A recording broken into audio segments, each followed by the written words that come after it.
السلام علیکم پیارے طلبہ، ہم آج کریں گے اردو کی 7ویں جماعت کی نظم حضرت ابراہیم خلیل اللہ کا مرکزی خیال، خلاصہ اور اس کے مشقی سوالات کے جوابات۔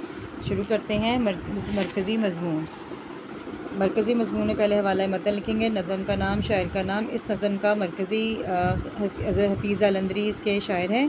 نظم حضرت ابراہیم خلیل اللہ۔ اس نظم کا مرکزی مضمون یہ ہے کہ توحید کا پیغام پھیلانے کے لیے سامنے کھڑے ہونے والوں کی اللہ تعالیٰ مدد کرتا ہے۔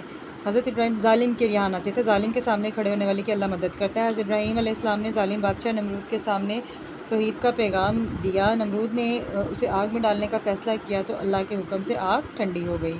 اس کے بعد ہے خلاصہ۔ اس نظم میں خدائی کا دعویٰ کرنے والے نمرود کے زمانے میں حضرت ابراہیم علیہ السلام، اس میں پورا بتایا کہ نظم میں کیا کہا گیا ہے۔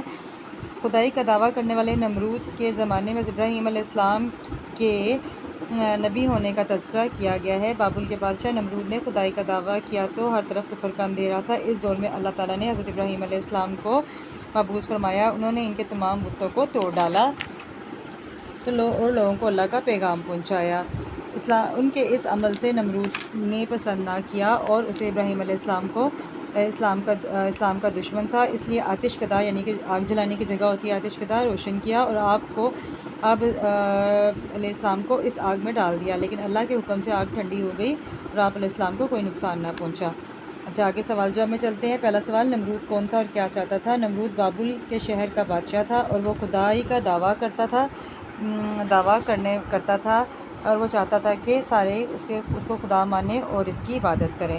حضرت ابراہیم علیہ السلام نے نمرود کی مخالفت کے باوجود کیا کیا؟ حضرت ابراہیم علیہ السلام نے نمرود کی مخالفت کے باوجود بتوں کو توڑ کر اسلام کا پیغام پہنچایا۔ گلِ توحید سے کیا مراد ہے؟ گلِ توحید سے مراد حضرت ابراہیم علیہ السلام ہے۔ پیغام حق سننے کے بعد نمرود نے کیا کیا؟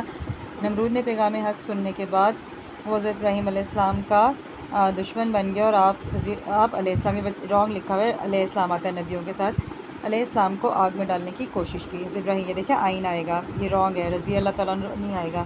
اچھا، ابراہیم علیہ السلام نے کس طرح ثابت قدمی کا مظاہرہ کیا؟ ابراہیم علیہ السلام نے مشکلات کے باوجود پیغام حق کو ہر طرف پھیلایا۔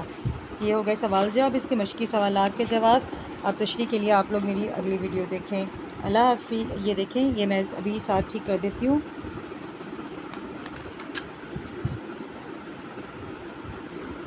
علیہ السلام ہوگا۔ اللہ حافظ۔